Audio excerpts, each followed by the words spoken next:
porque soy muy pesado y hablo demasiado a veces, y porque después creo que sería bueno que establezcamos un coloquio, que hablemos todos, que nos interrelacionemos y que rompamos el esquema clásico de los actos en los que unos hablamos, otros aplauden o no, y nos marchamos después a casa. Entonces, si queréis, aprovechamos eso, y ahora cuando yo acabe se sube Rubén, y a las preguntas, a las propuestas, a las críticas, a lo que queráis, pues intentamos desde aquí despejar, bueno, pues dar nuestra opinión sobre lo que consideréis os parece bien. Decía Rubén que estuvimos aquí en el 2009 y que una ciudad cada día de unas 13.000 personas se quedaba parada, que son dramas humanos. Pero fijaros si ha pasado tiempo, que han pasado más de 2 años y seguimos no con el mismo ritmo de paro, pero sí creciendo el desempleo. Y el dato de septiembre lo corrobora. 95.800 nuevos parados tuvimos en el mes de septiembre apuntados a las oficinas del paro. Y hoy, después de este tiempo que ha pasado, además se agudiza la situación de la gente. No hace falta que expliquemos, porque quien está parado y está parada lo sabe mejor que nadie, qué significa estar parado y sobre todo qué significa dejar de tener la ayuda.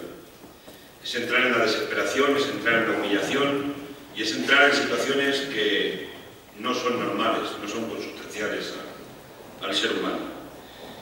Por eso nosotros la crisis la estamos valorando en función del número de parados. Si se reduce el paro, atenuamos la crisis; si se aumenta el paro, la crisis aumenta. Porque esa es la primera preocupación que tiene que tener una fuerza política que se considere de la izquierda. La gente que más sufre y la gente que tiene más penalidades. A partir de ahí, hemos conocido también situaciones escandalosas, que son por las que nos estamos escandalizando, indignando y rebelando muchos ciudadanos. Como es la ruina de las cajas de ahorro, de muchas cajas de ahorro. Y aquí tenéis un ejemplo nítido y claro. Han saqueado las cajas de ahorro y los que la han saqueado se han blindado. Salarios, no hace falta que lo explique porque lo conocéis bien. El problema es que el agujero que han creado las cajas lo pagamos entre todos los ciudadanos y ciudadanas de los impuestos públicos del Estado. Se ha hecho una intervención en la caja y no se plantea al gobierno ir a una banca pública y nacionalizar las cajas intervenidas, porque eso es lo primero que se tenía que plantear. Y lo segundo que se tenía que plantear es que los responsables, porque hay irresponsables, no solamente tienen que devolver esos blindajes que han hecho de recursos, sino que además se tienen que sentar en el banquillo y tienen que responder de la gestión que han hecho las entidades de ahorro. Y además, en el Banco de España, que tiene la obligación de supervisar cómo funcionan las entidades de ahorro, y cuyo gobernador se ha estado dedicando, en lugar de vigilar qué pasaba en las cajas y en los bancos, se ha dedicado a decir que había que bajar los salarios en España porque era la manera de competir y de ser competitivos, no ha cumplido con sus obligaciones, y también se debería sentar en el banquillo para responder de si ha cumplido o no con sus obligaciones como gobernador del Banco de España, porque las consecuencias las estamos pagando todos los ciudadanos y las ciudadanas. Pero con todo lo que está pasando, todavía no hemos visto a ninguno sentado en ningún banquillo. Y no es extraño, por tanto, que la ciudadanía se subleve, que los jóvenes se indignen, que la gente se eche a las calles y que la gente esté haciendo acciones que seguramente no haría en tiempos de una normalidad democrática y donde un país funcionara con la normalidad que debe de funcionar. La gente se está indignando y se está indignando por razón. Y se indigna cuando ve que a la gente la echan de la casa porque no puede pagar una hipoteca. Y se van y se montan solidariamente en la puerta para que no echen a la gente de la casa, para que no se la quiten. Y algunas de las soluciones que da el gobierno las da con una acción policial, como en muchos casos. Y así no se resuelven los problemas sociales que tiene un país, los problemas que está generando la banca española, que es el primer propietario de viviendas que tenemos en España. No se resuelven los problemas con acciones policiales, los problemas se resuelven con justicia social.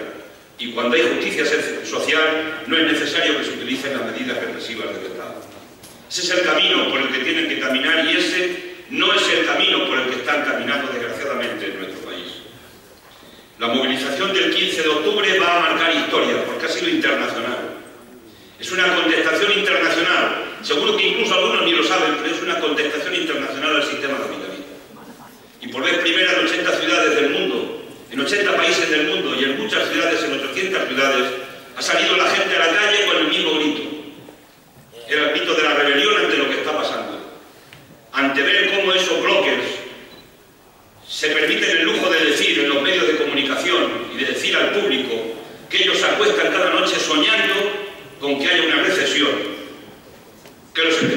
están para especular, que ellos están para ganar dinero, que no están para otra cosa, y que les importa una M el sufrimiento que pueda tener la gente con su vida y con sus especulaciones. Por eso se subleva la gente, por eso se levanta la gente, porque estos no pueden controlar el mundo, estos no pueden controlar Europa, estos no pueden controlar España, la tiene que controlar la democracia, es decir, los ciudadanos y las ciudadanas, porque ese es el concepto primero de democracia. Pero se han cargado la democracia. Y lo hemos dicho ya, pero hay que seguirlo recordando e insistiendo. Lo que está pasando no es por casualidad, es que se han cargado la democracia. Que esta democracia la han puesto de rodillas ante los poderes financieros. Es que tiene más poder el poder financiero y los mercados que la democracia, que los países, que los estados. ¿Y por qué se ha puesto de rodillas la democracia? ¿Por qué tenemos un Estado tan débil? ¿Por qué han debilitado tanto el Estado? Porque esto no ha pasado por casualidad. No es casual que el presidente del gobierno se suba a una tribuna y diga que tenemos que sufrir porque hay que dar mensajes a los mercados. Y de esto hablaré ahora.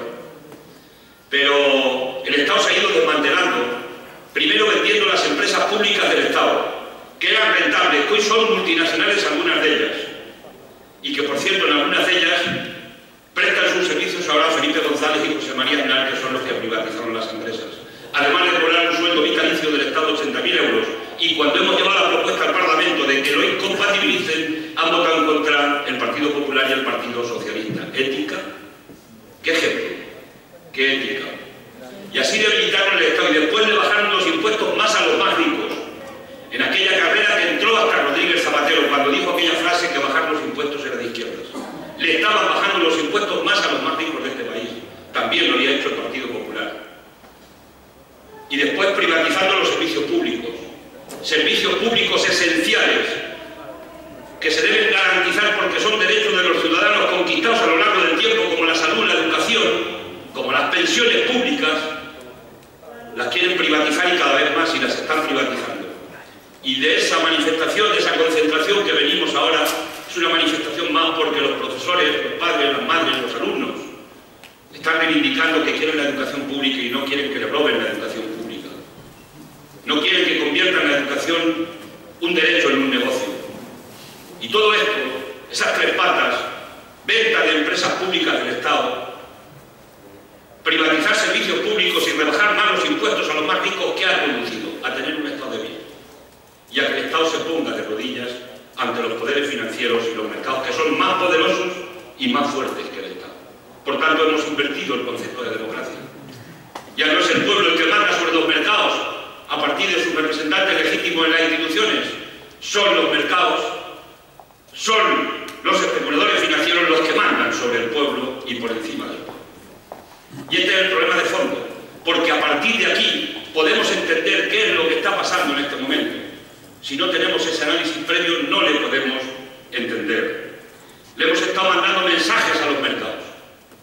Yo decía en algún acto que si hubiéramos estado en tiempos de Carlos III, se nos habían acabado todos los caballos de tanto enviar mensajes a los mercados en Europa. Ya no tendríamos caballos para mandar mensajeros. ¿Y cuál es la conclusión?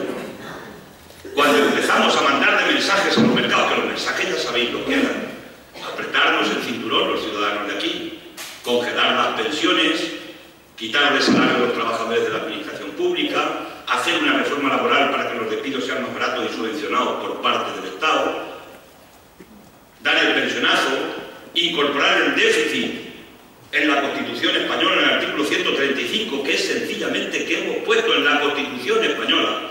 Han puesto el PP y el PSOE, esa Constitución intocable que no se podía modificar, han decidido y han puesto que es obligatorio primero que paguemos la deuda y los intereses a los bancos y después comamos. Eso es lo que han puesto en la Constitución. Han introducido la ideología neoliberal dentro de la Constitución española. Pues con todos estos mensajes a los mercados, resulta que hoy estamos pagando más alto el tipo de interés por la deuda española que lo pagábamos antes de mandar los mensajes a los mercados. ¿Por qué? Porque a los especuladores de la deuda lo que quieren es cobrar cada vez más intereses, especular y ganar más, y les importa para nada los mensajes que les podamos mandar.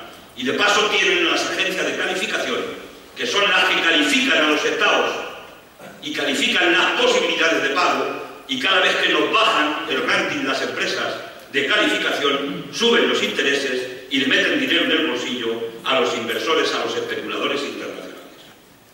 Por tanto, no han servido de nada los mensajes.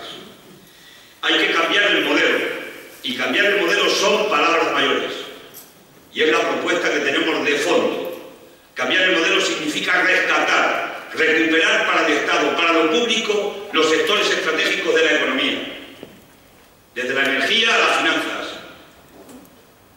Esa es la clave, y por eso vamos a luchar. La planificación democrática de la economía, que dicen, ya están aquí los de la planificación del Estado de la economía. Las multinacionales planifican todos los días la economía y planifican sobre la vida y la muerte de la gente, y planifican que la gente se muere de hambre en África porque además están comprando tierras, controlan el precio de los productos, de la materia prima, y permiten que la gente se muera de hambre porque ellos tienen que ganar dinero. Eso es planificación que hacen las multinacionales.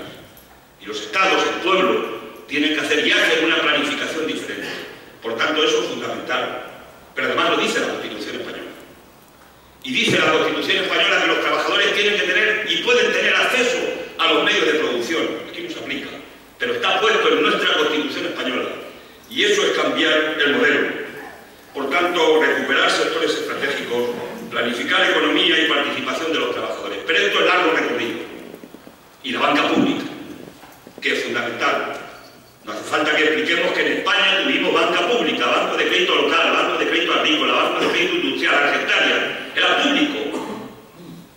Y había posibilidad y se daba crédito a las pequeñas y medianas empresas, a los ayuntamientos. Si hoy tuviéramos una banca pública no tendrían tanta asfixia como tienen las pequeñas y medianas empresas, que las han asfixiado precisamente los grandes especuladores de la banca con esa política que han hecho de inversión permanente en políticas no productivas, sino en políticas especulativas. Por eso el enemigo es fuerte, y por eso hay unirnos. Y por eso hemos hecho un acuerdo con 12 organizaciones a nivel del Estado, pequeñitas muchas de ellas, pero un acuerdo con 12 organizaciones, porque en la izquierda tenemos que concentrar la fuerza, porque el poder de la derecha económica es muy fuerte, y sus siervos, sus comerciales, sus agentes comerciales, son el Partido Popular y el Partido Socialista, que se han puesto al servicio del poder y al servicio de los intereses comerciales. ¿Han adoptado alguna medida frente a los responsables de la crisis? Porque los responsables de la crisis no son los profesores que se están manifestando, ni las enfermeras que nos cuidan en los hospitales, ni los pensionistas que cobran una pensión. Son estos los responsables de la crisis. Pero no han adoptado ni una sola medida. ¿Por qué? Porque son incapaces de enfrentarse al poder económico. Porque la mano que mueve la cuna del PP y del PSOE es el poder económico real.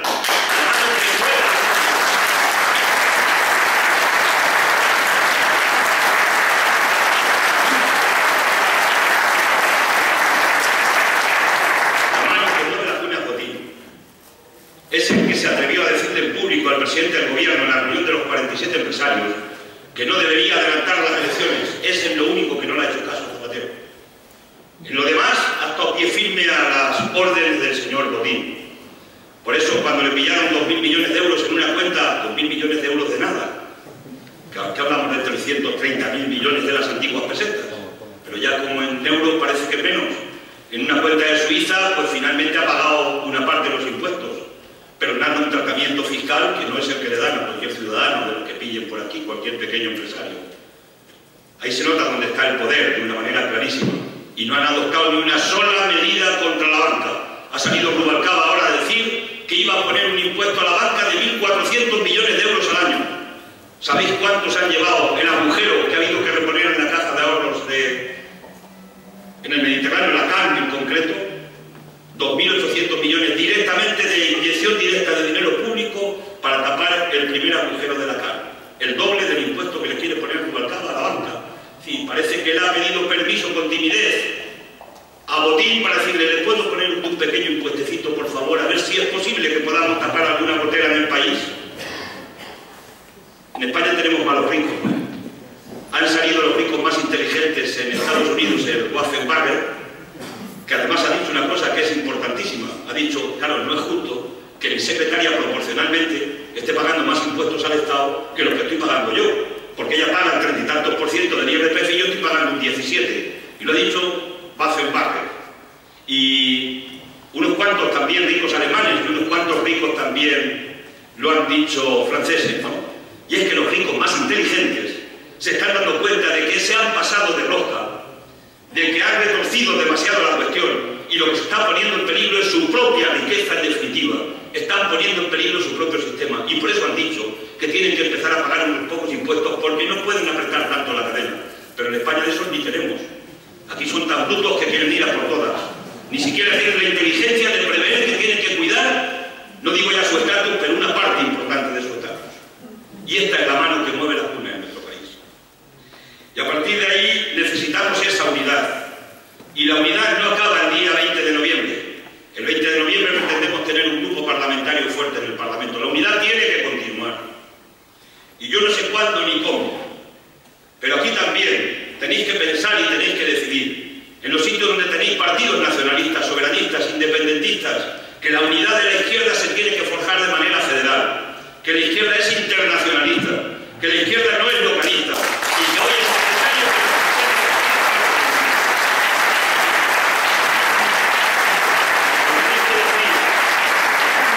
a los compañeros y compañeras, porque no podemos atomizarnos para enfrentarnos al poder que en este momento tiene tanto poder que está por encima de los estados. Es un trabajo arduo que hay que hacer, poco a poco, por la convicción profunda de la gente. Y eso tiene desencuentros y tiene muchos problemas, pero hay que trabajar en esa decisión. Y si conseguimos ir trabajando como hormiguitas poco a poco en esa decisión, seguramente que algún día tendremos aquí una izquierda unitaria, también en Galicia, que se pueda conformar con el resto de las izquierdas del conjunto del Estado español, y vayamos haciendo realmente la alternativa de izquierda que necesitamos para un día, no va a ser el 20 de noviembre, tengamos un gobierno de izquierdas en España y podamos hacer frente a este robo de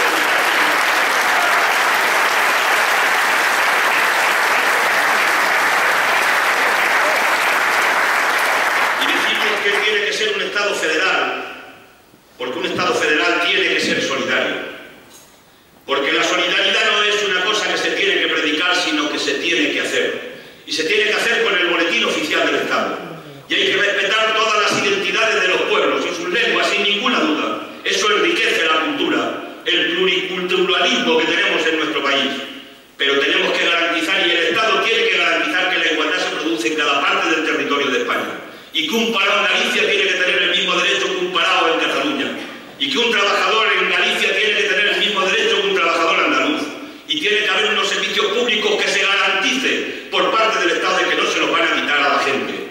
Y ese tiene que ser el garante que garantiza la solidaridad, y tiene que garantizar que las comunidades que son más ricas tienen que ser solidarias, no porque ellas lo quieran, sino porque lo decide el conjunto de los ciudadanos y ciudadanas, solidarias con el resto de comunidades, porque tiene que haber vertebración territorial, pero sobre todo lo más importante, que es la vertebración social en todos los territorios del Estado. Y eso tiene que transponer también la frontera de nuestro país a otros países, a la Unión Europea y, como dije antes, a nivel internacional, porque la clase trabajadora de abajo somos esa inmensa mayoría que no nos podemos atomizar ni dividir, porque cuando nos dividimos y nos atomizamos es cuando realmente el poder real es cuando realmente hace su agosto. Dicho eso, que si queréis son los trazos gruesos de lo que estamos intentando forjar en este momento, y que lo vamos a forjar, y que lo vamos a conseguir si nos ponemos en ello. Torres más altas han caído. Quiero decir y dar unas pinceladas con lo que nos está pasando. ¿Por qué los recortes? ¿Por qué nos recortan?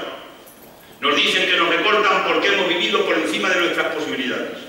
Y como hemos gastado tanto y hemos sido tan gastones, pues ahora nos tienen que recortar y nos tenemos que joder. Eso es lo que nos están diciendo en definitiva. Y el drama es que alguna gente se lo empieza a creer. El problema es que la gente se lo crea, y que se crea lo que nos han dicho, que es inevitable, que no hay otra salida, y nos han vendido la frase maravillosa que es decir, es que una familia no puede gastar más que lo que tiene. Y claro, dicho así, lo piensa y dice, pues es verdad, que una familia no puede gastar más que lo que tiene, y por ahí nos la están colocando, la estrategia de controlarnos el cerebro.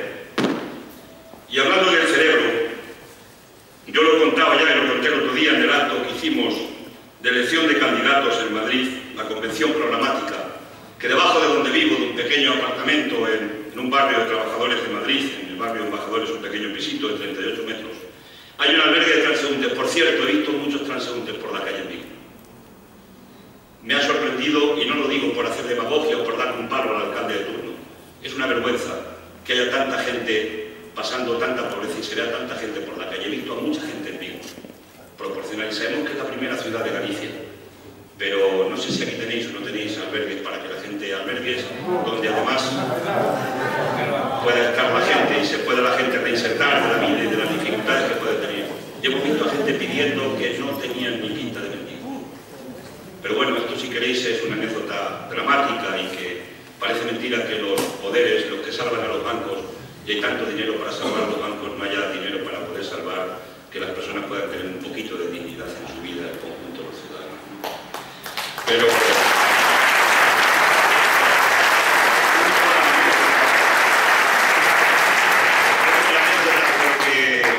porque había 2 de los 35 transeúntes que están en ese albergue debajo de casa, por la ventana se escuchaba la conversación. Y uno le decía a otro, voy a votar a Rajoy. Se lo decía un mendigo, este era mendigo, no voy a decir de los clásicos, porque eso tampoco podemos asumir que son clásicos. Y se lo decía a otro que era, lo conozco ya bien, es un chaval que es un enfermo mental, tiene una enfermedad mental y también está lleno de albergue. Y le decía, voy a votar a Rajoy.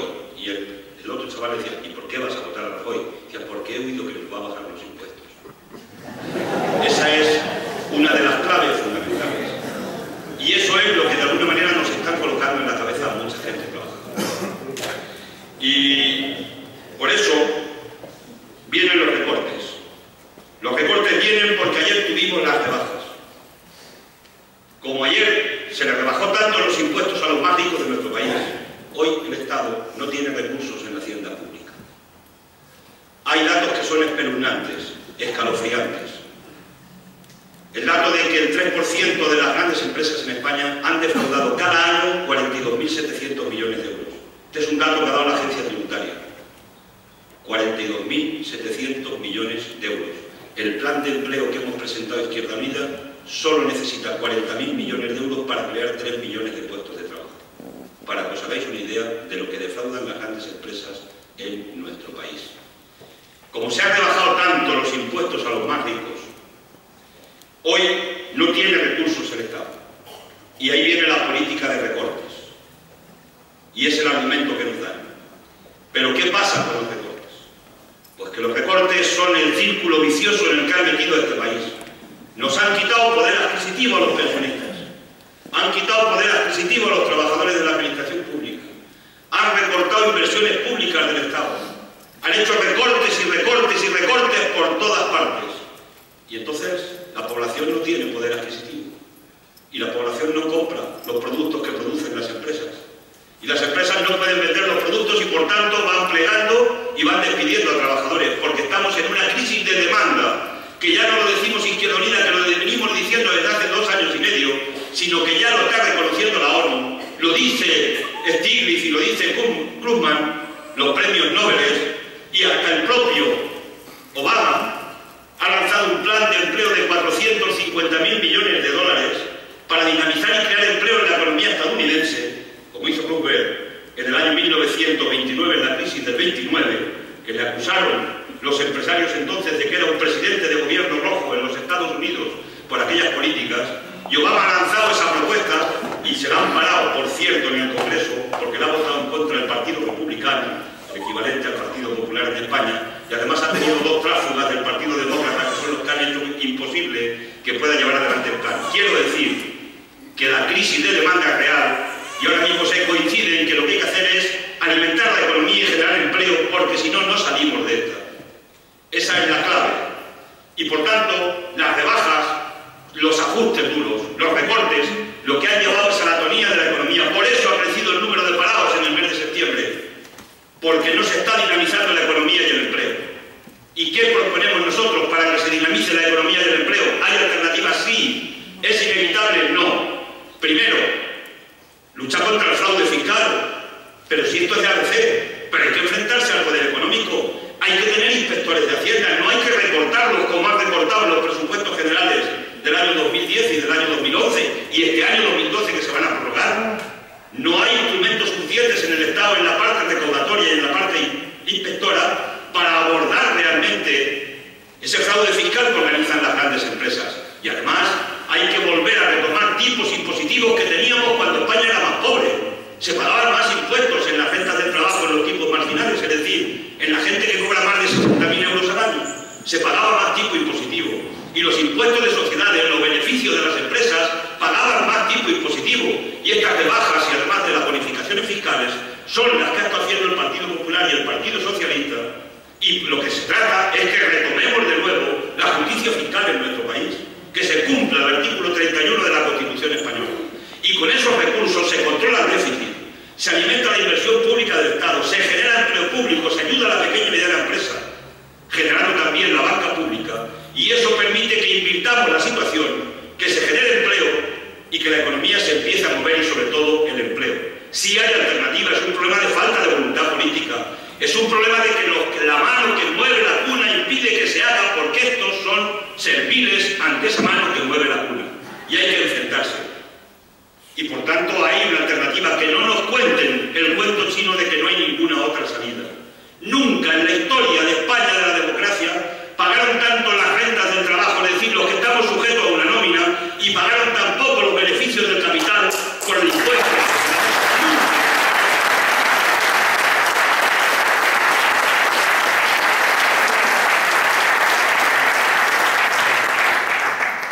Por tanto, no me entretengo en explicar los planes, pero sí quiero dar dos pinceladas. Una, un plan de 3 millones de puestos de trabajo que se pueden crear en 3 años con 40.000 millones de euros. Eso es posible hacerlo. Un plan de apoyo a la pequeña y mediana empresa que garantice la dinamización de empleo. Y hay 22 medidas concretas que quien queráis tener interés en tenerlas, en la página de Izquierda Unida tenéis estos planes desarrollados y detallados. Y la lucha contra el fraude y retomar, restaurar determinados tipos impositivos. Con eso es posible que tengamos recursos suficientes para poder abordar esta política. Y quien tenga dudas, que sepa que estamos en 8,9 puntos del PIB por debajo de la media de la presión fiscal de la Unión Europea. Es decir, hay margen de maniobra comparado con la media de la Unión Europea para que la presión fiscal se aumente en España, pero no al de abajo de mi casa o del piso donde vivo. No a la clase trabajadora, no a los de abajo, sino a los de arriba, a los que realmente se han llevado el dinero y no lo invierten en la economía productiva y lo están invirtiendo, los que invierten exclusivamente en la economía especulativa, y por eso han reventado las cajas, y por eso ha habido que ir a salvar a los bancos, y por eso tiene este país la deuda que tiene, que de cada 4 euros que debemos, 3 lo debe el sector privado y 1 lo debe el Estado, la administración pública. Ese ha sido el resultado de la inversión en la economía especulativa, especialmente en la política de vivienda que hemos tenido en nuestro país. A partir de ahí, por tanto, hay esperanza.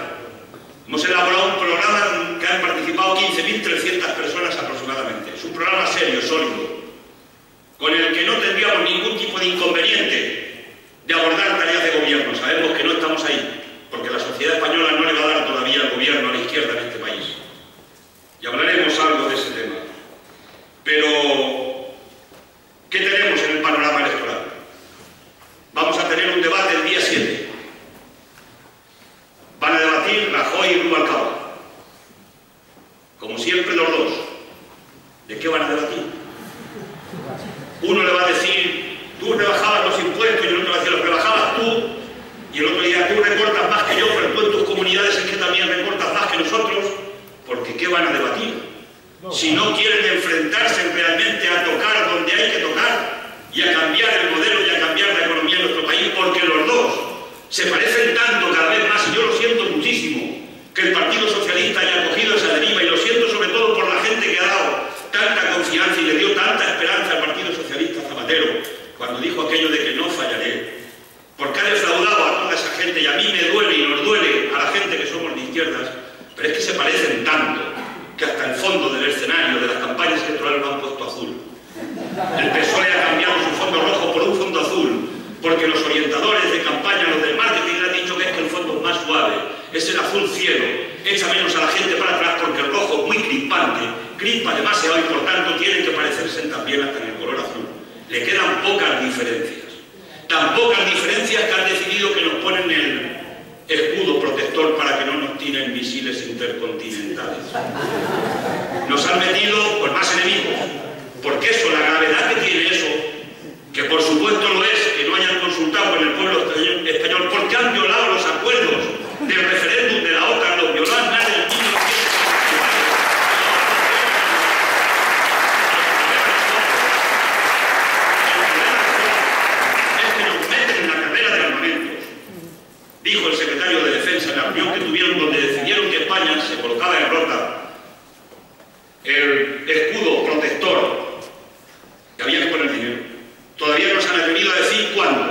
dijo a los miembros de la OTAN que había que poner recursos porque eso cuesta mucho.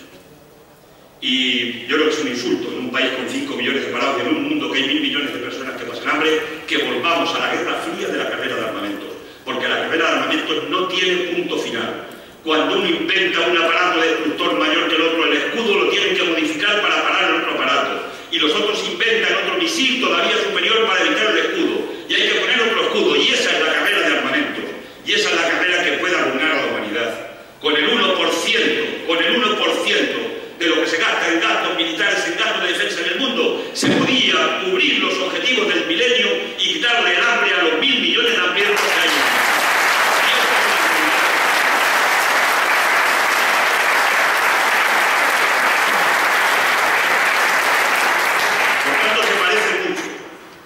Pero además, Rubalcaba se presenta como un candidato con un programa que no han cumplido. Debería haber, tendremos algún día un país donde haya un tribunal ético que a los partidos políticos que se presentan en cualquier estamento del Estado con un programa electoral, llega un momento determinado que haya un tribunal y que le diga: ustedes no han cumplido con el contrato que establecieron con los ciudadanos, y que haya algún tipo de castigo por no cumplir los programas electorales. Rubalcaba se presenta incumpliendo el programa electoral.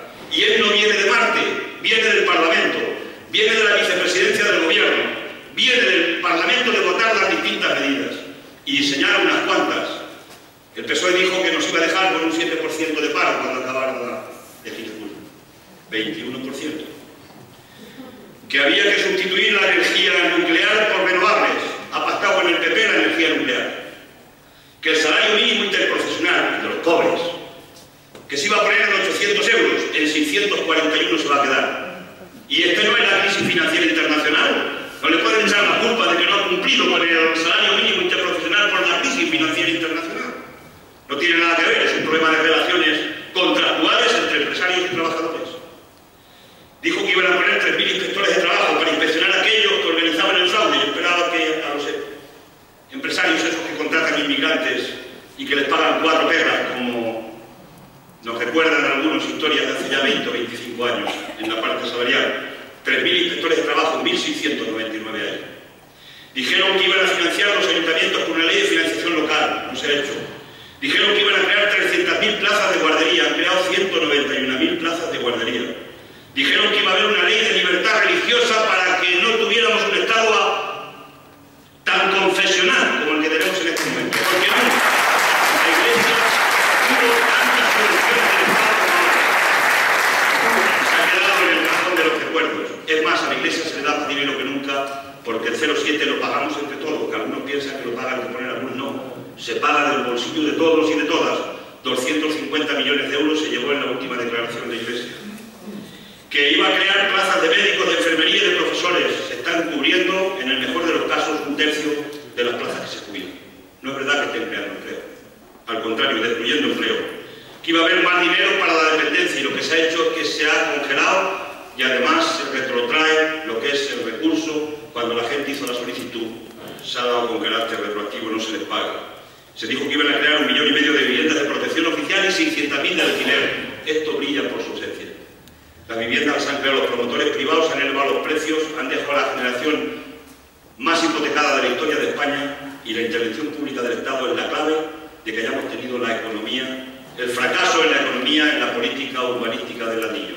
Lo que se han creado son muchos pelotazos urbanísticos y mucha gente que se ha enriquecido con los pelotazos urbanísticos en este país. Por tanto, vienen con un programa con muy poca credibilidad. Pero además, no se puede estar diciendo ahora propuestas que anteayer estaba votando en contra. Ha salido Rubalcaba ayer a decir que la dación en pago, que hombre, a la gente que le quitan la casa, que por lo menos que no pague. Pues si votó anteayer en contra de 2 propuestas que le presentábamos Izquierda Unida, y en 2 ocasiones ha votado el PP y el PSOE en contra, porque dicen que se la cierran los bancos.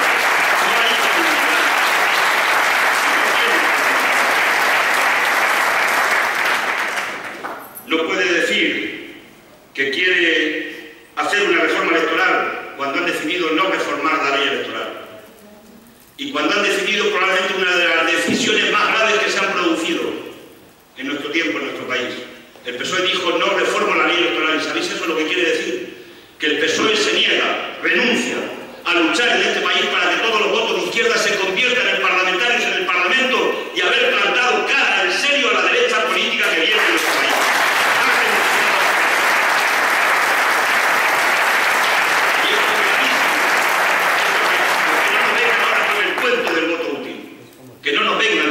después del voto útil porque sería el voto inútil, porque han renunciado a hacer la mínima política de izquierdas. Le han entregado el poder a la derecha y se lo están entregando sin mérito de la derecha. ¿Qué méritos ha hecho Rajoy para tener el poder de este país? ¿Dónde está el programa electoral? ¿Alguien lo conoce? ¿Cómo es posible que vaya a llegar alguien de presidente de gobierno a un país que no lleva ni programa electoral o al menos no se le conoce hasta ahora? ¿Creéis que eso es normal? ¿Creéis que eso tiene sentido? ¿Creéis que eso tiene que ver con la democracia mínimamente representativa? No tiene nada que ver. Parece que este país está condenado a que no gane nadie las elecciones, sino que las pierda el que está en el gobierno a lo largo de la historia. 96, 2004, y desgraciadamente se reproducirá la situación ahora en el tiempo que estamos. Quiero deciros, por tanto, que el PP tal vez no enseña el programa porque ya se le ve. Y en las comunidades que está gobernando ya se le ve la línea que lleva. Recortes. Ajuste duro y recortes. Liberalización, privatizaciones, desregulaciones laborales, y si pudieran se cargarían la columna vertebral de los sindicatos en este país que le tienen el ojo echado para acabar con el único instrumento que tienen los trabajadores, con todas las críticas que podamos hacer, el único instrumento que tienen los trabajadores para defender sus intereses. Y este es el panorama que se nos viene encima, este es el debate que van a provocar entre los dos en nuestro país. Nosotros sí hemos hecho un programa, es un programa serio, como dije anteriormente, y yo creo que una de las claves que tenemos en esta campaña y en el futuro es la clave de la lucha por las ideas. El drama que tiene nuestra sociedad es que los dominadores han conseguido conquistar el cerebro de los dominados. Por eso hay tanta gente de abajo, de los trabajadores, de la gente que sufre, de la gente que jamás debería estar en una posición política de la derecha, que le va a dar el voto a la derecha desgraciadamente en nuestro país. Porque ha sido la gran victoria del sistema, conquistar el cerebro de los dominados. Y por eso tenemos que hacer mucha pedagogía, mucho trabajo, mucha explicación para explicar que hay alternativas diferentes. Y ha fracasado la izquierda, porque algunos de los que van a ir a votar el día 20 es que dicen: hemos tenido un gobierno de izquierdas, como nos ha jodido y estamos parados, vamos a votar a la derecha porque esto nos va a resolver el problema. Y esto lo está pensando mucha gente, ¿no? Hay gente de buena fe. Y estoy seguro que lo pensamos mucha gente de nosotros mismos. Y claro, el análisis es más profundo. ¿Qué es lo que ha fracasado? Lo que ha fracasado es la política de la derecha financiera internacional, que es la que ha creado el fiasco, la de los bloques esos que defienden la especulación y que defienden que haya recesiones. Y aquí ha fracasado un gobierno con el nombre de la izquierda, ha hecho las políticas que corresponden a un gobierno de la derecha. Por tanto, no han fracasado las políticas de izquierda en España. Lo que ha fracasado es la derecha y las políticas de derecha. Y por eso la alternativa no puede venir por marcharnos más a la derecha, porque esa alternativa todavía, si cabe, es mucho peor. No mucho más, pero mucho peor. Porque la clave tiene que venir por la izquierda. Y si esto fuéramos capaces de que lo pudiera entender mucha gente en nuestro país, porque es verdad, seguramente que estábamos en unas condiciones diferentes de cara a estas elecciones concretas. Porque las preguntas, los razonamientos profundos, ¿es de izquierdas la especulación financiera? ¿Es de izquierdas el desmantelamiento del Estado? ¿Es de izquierdas la desregulación laboral de despedir a los trabajadores más baratos y echarlos a la calle? ¿Es de izquierdas la privatización de los servicios públicos? ¿Es de izquierdas el robo de la democracia a los ciudadanos? ¿Es de izquierdas los recortes sociales y laborales? ¿Es de izquierdas la evasión de capitales a los paraísos fiscales, que ni los han tocado, que siguen vigentes? Que el más cercano que tenemos es el Peñón de Gibraltar. Viven 30.000 personas y hay 80.000 empresas. El trozo de España, o del lado de España, más emprendedor que tenemos en el conjunto de los territorios del Estado. Paraíso fiscal. ¿Es de izquierda la corrupción política? ¿Es de izquierdas el saqueo de las cajas? ¿Es de izquierda bajar los impuestos más a los más ricos? Esto es de derechas, profundamente de derechas. Esto es lo que ha fracasado y por tanto la salida no puede venir por más de esto. La salida tiene que venir por la parte contraria. Y esa es la clave, esa es la batalla ideológica, la batalla de la toma de conciencia que tenemos que intentar llevarle a la gente. Y nosotros la llevamos con nuestra mochila. Algunos llevamos indignados toda la vida. Nos han salido canas indignados. Otros descubren ahora y se indignan ahora. Y ahora descubren al opresor. Y se repolitizan. Y ese movimiento que está en las calles es un soplo de aire fresco en la política de nuestro país. Están haciendo que se repiense mucho la política. Y probablemente le van a dar un halo importante, fresco a la política en nuestro país. Para que la política vuelva a ser lo que nunca debió dejar de ser, que es, en definitiva, servir a los ciudadanos desde lo público, porque los ciudadanos somos nosotros y nosotras, y no servir única y exclusivamente a los grandes intereses y a los poderosos. Y la mochila de la gente que vamos a enfrentar esta campaña, los hombres y mujeres de izquierdas, tenemos la mochila de luchas viejas y nuevas. Tenemos una seña de identidad que se llama honestidad. No hay ninguna otra fuerza política que nos dé lecciones de identidad a la gente de esta fuerza política. Ayer se hizo un esfuerzo intelectual. Se entraba en Google, se ponía ladrones del Partido Popular. Pulsabas el botón, esto entre comillas, para los jóvenes que manejáis más estas cosas. Ponías entre comillas ladrones del Partido Popular y salían los impactos, 14.000. Poníamos ladrones del Partido Socialista y salían los impactos, 7.000. Pusimos los ladrones de Izquierda Unida y salió 0. ¿Lo podéis comprobar?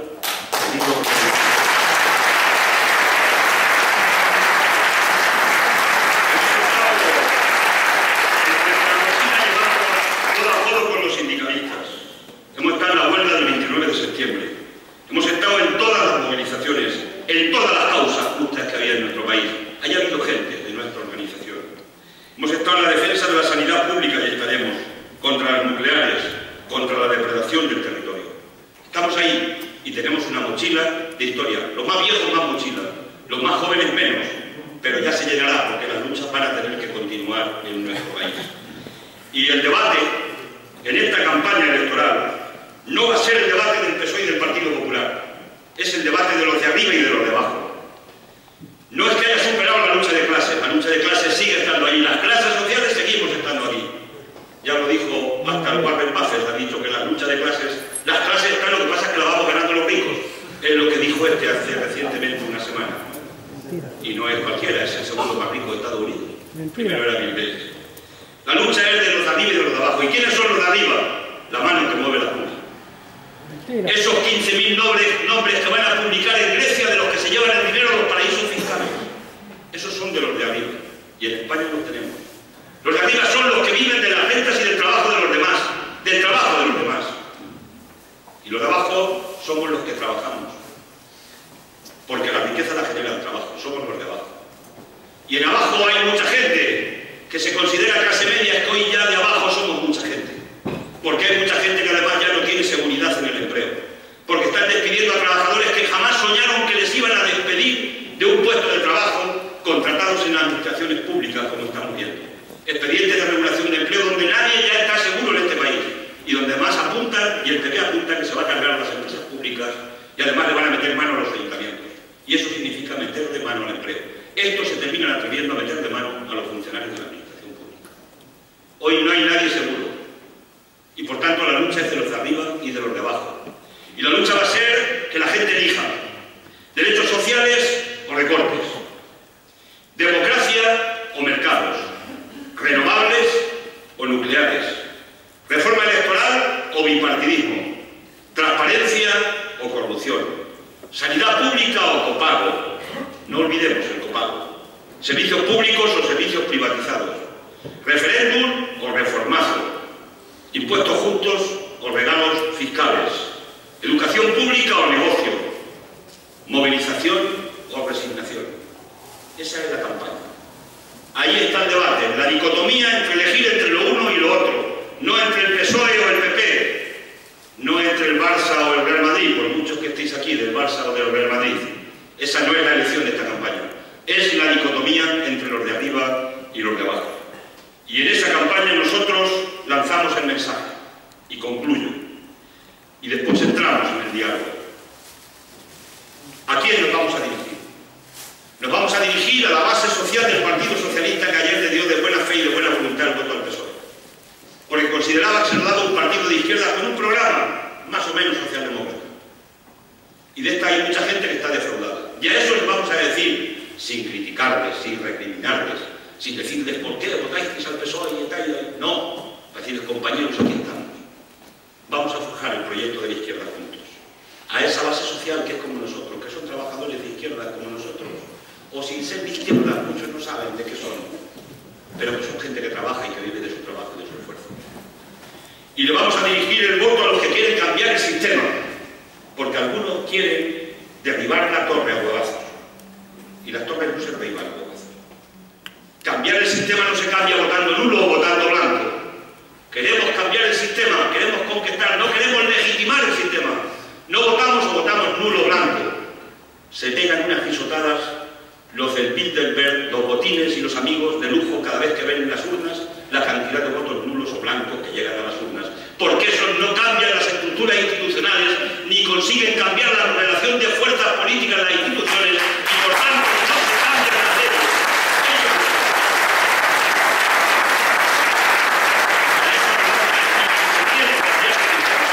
Aquí estamos, para echar una mano y para ir juntos a cambiar el sistema. En la calle sí, en la movilización sí, en la protesta sí, pero en las instituciones. ¡Las barricadas! Cambiar las leyes, porque si no cambiamos las leyes, si no conseguimos un día que tengamos un parlamento donde las leyes se hagan al dictado de la clase trabajadora y de los trabajos de la inmensa mayoría, seguiremos teniendo un parlamento donde las leyes se seguirán haciendo a favor de botín y de todos los botines del mundo y de nuestro país. No hay otro camino en el Estado de Derecho. Y nosotros defendemos el Estado de Derecho y queremos tener más Estado de Derecho y queremos tener más democracia y queremos de verdad que la democracia sea para el pueblo y por el pueblo, como dijo Abraham Lincoln hace ya muchísimos años. Por tanto, ahí vamos a lanzar nuestro mensaje. No hay ningún voto perdido. Aquí tendremos duda y diréis, Galicia es muy difícil que saquemos un diputado de Izquierda Unida en el Parlamento. Con los pies en el suelo, es difícil. Es muy difícil, porque somos los que somos, tenemos el peso que tenemos y el poder que tenemos.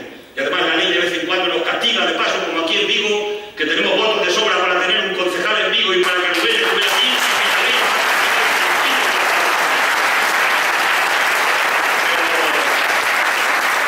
Necesitamos el 5% del voto. Todo el voto sirve porque si no tenemos el 5% mínimo en el Estado no hay grupo parlamentario. Y eso es fundamental. Es importante para seguir ayudando a la transformación, para seguir llevando la voz de la calle al Parlamento y al revés. Es esencial. No hay voto perdido, pero además debe ser un voto de contestación y de rebeldía. Porque si al poder, a los que han ejercido el poder mal, a los que lo han ejercido al servicio de los ricos, le volvemos a dar el voto, el mensaje que les damos es que lo hacen bien, que pueden seguir apretando más el tornillo porque esta sociedad es capaz de aguantar más. Y por tanto hay que dar también el voto de la rebeldía y el voto de la contestación diciendo no queremos y queremos que corrijáis el camino y si no tenemos que cambiar. No nos sirve que Rubalcaba nos diga ahora que se va a hacer socialdemócrata, no nos sirve el maestro que nos está pegando tortas todos los días en la escuela y eso lo recordamos los más viejos y cuando nos cansamos de tortas le decimos nos vamos de esta escuela y entonces llega el maestro y te dice no, ya no te voy a pegar más, ahora voy a ser bueno, ya no nos lo creemos. Por tanto, ahí van los mensajes. En eso vamos a lanzar los mensajes a la gente. Y además, yo creo que con un matiz importante. Y es que el mejor ejemplo de la vida es el ejemplo que demos cada uno de los hombres y mujeres que nos movemos activamente en la izquierda. Ese es el mejor ejemplo que podemos dar. Ese es el mejor programa. Eso es con lo que vamos a ganar más confianza de la gente, de los hombres y de las mujeres. Porque la gente quiere que lo que se dice se haga. Y eso se llama credibilidad. Por tanto, concluyo diciendo que hay un camino abierto a la esperanza, que lo tenemos que seguir construyendo, pero que tenemos que parar esta locura. Tenemos que parar este ataque al estado del bienestar, este ataque a los derechos laborales y sociales de los trabajadores y trabajadoras, este ataque a la democracia, y solo lo puede parar un sujeto, un activo, un actor común, que es el pueblo, que son los ciudadanos y las ciudadanas, con su conciencia, con su voto, con su movilización y en definitiva diciendo que no estamos de acuerdo con lo que está pasando y que hay un camino de esperanza distinto a la izquierda y lo tenemos que construir entre todos aquellos que de verdad nos creamos que es posible que podamos salir de esta situación y podamos parar los pies al capital y los pies a esta locura que han montado en el mundo, que montan en nuestro país y que quieren seguir perpetuando.